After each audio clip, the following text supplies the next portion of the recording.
नमस्कार दोस्तों, हमारे चैनल में आपका एक बार फिर से स्वागत है। और दोस्तों, आज की इस वीडियो में हम बिजली फिटिंग के सामान के बारे में बात करने वाले हैं।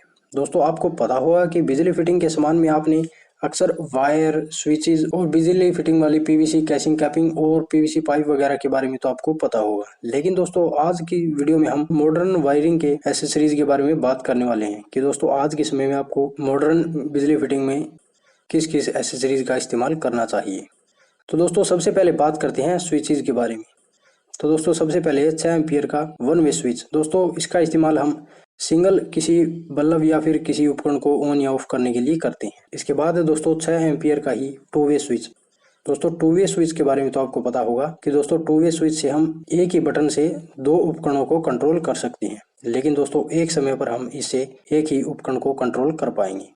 इसके बाद है दोस्तों 6 एम्पियर का बेल पुश स्विच। दोस्तों, इसका इस्तेमाल हम घरों में बेल बजाने के लिए करते हैं। अब बात करते हैं दोस्तों 16 एम्पियर के स्विचेस के बारे में। सबसे पहले है 16 एम्पियर का वन वे स्विच। दोस्तों, 16 एम्पियर का स्विच का इस्तेमाल हम हैवी लोड को चलाने के लिए करते हैं। जैसे दोस्तों मान लीजिए हमें कोई हीटर वगैरह या फिर दोस्तों इससे कोई और हैवी लोड जैसे रोड वगैरह चलानी है, तो वहां पर दोस्तों हम 16 एम्पियर के स्विच का इस्तेमाल करते हैं।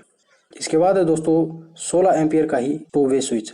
दोस्तों, टू वे स्विच के बारे में तो आपको पता ही है कि इससे हम दोस्तों दो उपकरण को कंट्रोल कर सकते हैं। तो दोस्तों 16 एम्पियर का टू वे स्विच का इस्तेमाल हम वहां पर करते हैं जहां पर दोस्तों हमें दो उपकरण को जो कि हैवी लोड वाले हैं उनको कंट्रोल करना हो, तो वहां पर हम 16 एम्पियर के स्विच का इस्तेमाल करते हैं। इसके बाद है दोस्तों 16 एम्पियर का वन वे इंडिकेटर स्विच। दोस्तों, इस स्विच में इंडिकेटर लगा होता है जिससे दोस्तों हम जब इस स्विच को ऑन करते हैं तो वह इंडिकेटर ऑन हो जाता है और जब हम ऑफ करते हैं तो वह इंडिकेटर ऑफ भी हो जाता है। इसके बाद बात करते हैं दोस्तों बेल पुश बटन के बारे में। दोस्तों, सबसे पहले है 6 एम्पियर का वन वे स्विच। दोस्तों, इसका इस्तेमाल हम सिंपल किसी अपनी बेल को ऑन या ऑफ करने के लिए कर सकते हैं। इसके बाद है दोस्तों 6 एम्पियर का ही टू वे स्विच। दोस्तों, टू वे स्विच के बारे में तो आपको पता चल गया होगा कि दोस्तों टू वे स्विच से हम दो उपकरण को कंट्रोल कर सकते हैं। इसके बाद है दोस्तों 6 एम्पियर का ही बेल पुश विद इंडिकेटर। और दोस्तों, इस बेल पुश स्विच में आपको इंडिकेटर भी देखने को मिलता है जिसे दोस्तों हम जब बेल ऑन करते हैं तो यह इंडिकेटर ऑटोमेटिक ऑन हो जाता है। अब बात करते हैं दोस्तों सॉकेट के बारे में। सबसे पहले बात करते हैं दोस्तों 6 एम्पियर के सॉकेट के बारे में। तो दोस्तों, सबसे पहले है 6 एम्पियर की टू पिन सॉकेट। दोस्तों, टू पिन सॉकेट का इस्तेमाल हम टू पिन टॉप डालने के लिए करते हैं या फिर दोस्तों हमें जहां पर कुछ छोटे उपकरण चलाने होते हैं, जैसे कि दोस्तों मान लीजिए आपको मोबाइल चार्जर लगाना है या फिर दोस्तों आपको इससे भी कोई छोटा उपकरण जैसे कि आपको कोई होम थिएटर वगैरह चलाना है, तो वहां पर दोस्तों हम टू पिन सॉकेट का इस्तेमाल कर सकते हैं। इसके बाद है दोस्तों 6 एम्पियर का 5 पिन सॉकेट या फिर दोस्तों 2 in 1 सॉकेट। दोस्तों, इसका इस्तेमाल तो आपको पता ही होगा, ज्यादातर दोस्तों हम 5 पिन या फिर 2 in 1 सॉकेट का इस्तेमाल करते हैं। दोस्तों, यह 6 एम्पियर का है। इसमें दोस्तों हम कम लोड की चीजों को चला सकते हैं, जैसे कि दोस्तों मोबाइल चार्जर, एलईडी मॉनिटर वगैरह या फिर दोस्तों कोई टीवी वगैरह इस तरह के उपकरण चला सकते हैं। और दोस्तों यह सॉकेट्स हम अपने लोड के हिसाब से चेंज कर सकते हैं। जैसे कि दोस्तों आपको कम लोड चलाना है तो आपका काम 6 एम्पियर के सॉकेट से चल जाएगा।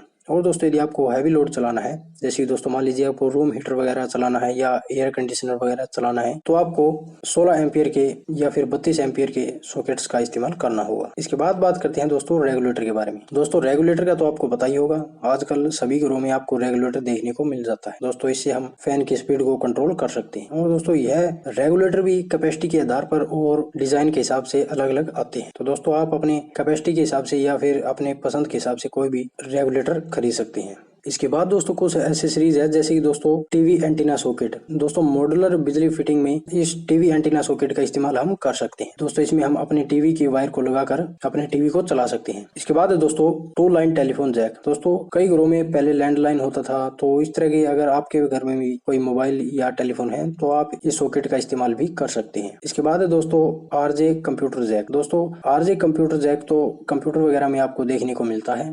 यदि दोस्तों आपने पीसी वगैरह तैयार किया हुआ है और दोस्तों यदि आपने पीसी वगैरह के लिए कोई अलग कमरा सेटअप किया हुआ है, तो दोस्तों आप इस जैक का इस्तेमाल कर सकते हैं। इसके बाद दोस्तों 10 या 16 एम्पियर का किट कैट फ्यूज। दोस्तों, इस फ्यूज का इस्तेमाल हम अपने वायरिंग में कर सकते हैं और दोस्तों इसका हमें उपयोग भी करना चाहिए, क्योंकि दोस्तों मान लीजिए दोस्तों हमारे उपकरण में कोई फॉल्ट हो जाता है तो यह फ्यूज हमारा जल जाता है, जिसके बाद दोस्तों हमें यह फ्यूज चेंज करना होता है और हमारी वायरिंग फिर से चालू हो सकती है। तो इस तरह से दोस्तों हम मॉडर्न इलेक्ट्रिक वायरिंग में इस किट कैट फ्यूज का इस्तेमाल कर सकते हैं। इसके बाद बारी आती है दोस्तों इंडिकेटर की। दोस्तों इंडिकेटर तो आपको हर वायरिंग में देखने को मिलता है, तो दोस्तों आपको भी इंडिकेटर का इस्तेमाल जरूर करना चाहिए।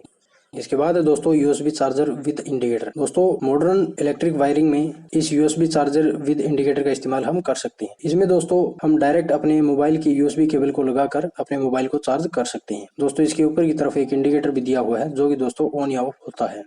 इसके बाद है दोस्तों मोटर स्टार्टर। दोस्तों मोटर स्टार्टर के बारे में तो आपको पता होगा, जहां पर दोस्तों हमें वाटर मोटर या फिर कोई और कम लोड की मोटर चलानी है तो वहां पर दोस्तों हम सिंगल फेज मोटर स्टार्टर का इस्तेमाल कर सकते हैं।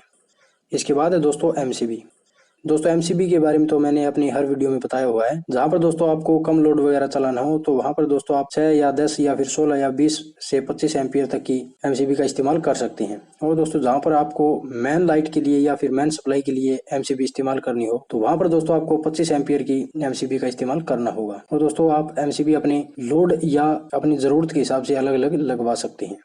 इसके बाद बात करते हैं दोस्तों टू पिन टॉप या फिर 3 पिन टॉप के बारे में। दोस्तों यह 2 पिन टॉप हम वहां पर इस्तेमाल करते हैं जहां पर दोस्तों मान लीजिए कोई सिंपल उपकरण है, जैसे कि मान लीजिए दोस्तों आपका कोई टीवी वगैरह है, तो वहां पर दोस्तों हम 2 पिन टॉप का इस्तेमाल कर सकते हैं। और इसके बाद दोस्तों मेल या फीमेल।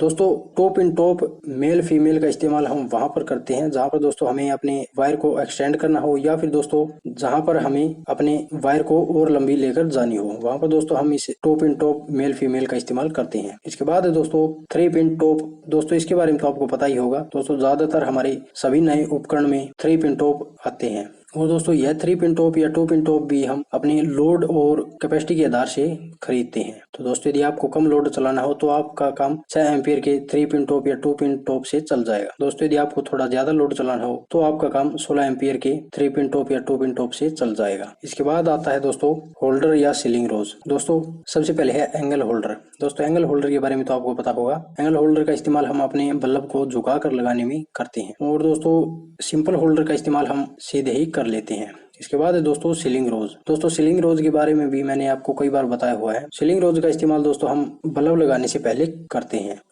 दोस्तों होल्डर भी कई प्रकार के होते हैं, जैसे दोस्तों batten holder, pendant holder, angle holder. तो दोस्तों इनका इस्तेमाल आप अपने यूज के हिसाब से कर सकते हैं। जहाँ पर दोस्तों आपको बल्ब को लटकाने की जरूरत हो वहां पर दोस्तों आप पेंडेंट होल्डर का इस्तेमाल कर सकते हैं। दोस्तों जहाँ पर आपको सीधे लाइट की जरूरत हो वहां पर दोस्तों आप सिंपल होल्डर का इस्तेमाल कर सकते हैं। दोस्तों जहाँ पर आपको लाइट झुका कर लेनी हो वहां पर दोस्तों आपको एंगल होल्डर का इस्तेमाल करना होगा। इस तरह दोस्तों आप इनका इस्तेमाल कर सकते हैं। इसके बाद है दोस्तों सीलिंग फैन प्लेट। इसके बारे में भी दोस्तों मैंने आपको बताया है। इसका इस्तेमाल दोस्तों हम फैन लगाने से पहले मॉडर्न इलेक्ट्रिक वायरिंग में करते हैं और इसका इस्तेमाल दोस्तों छत में किया जाता है। इसके बाद है दोस्तों 3 pin universal travel adapter with indicator. दोस्तों इसका इस्तेमाल बहुत ही बढ़िया है। दोस्तों मान लीजिए हमारे कहीं पर एक सॉकेट है और वहां पर दोस्तों हमें कई उपकरण लगाने हैं, तो वहां पर दोस्तों हम इस 3 पिन यूनिवर्सल ट्रैवल अडेप्टर का इस्तेमाल कर सकते हैं। और दोस्तों यह भी कैपेसिटी और क्वालिटी के हिसाब से अलग अलग आते हैं। दोस्तों यदि आपकी भी कोई ऐसी जगह है जहाँ पर दोस्तों एक सॉकेट है और आपको कई उपकरण चलाने हैं तो वहाँ पर आप इसका इस्तेमाल कर सकते हैं। और दोस्तों यदि आपने अपने घर में मॉडर्न वायरिंग करवाई हुई है तो दोस्तों आप इनकी ऊपर की प्लेट को भी चेंज कर सकते हैं। तो दोस्तों उम्मीद है कि यह हमारी द्वारा दी गई जानकारी आपको पसंद आई होगी। दोस्तों यदि आपको वीडियो पसंद आई हो तो वीडियो को लाइक और शेयर जरूर करें और इसी के साथ साथ हमारे चैनल को सब्सक्राइब करें। तो दोस्तों आज की इस वीडियो में इतना ही। धन्यवाद।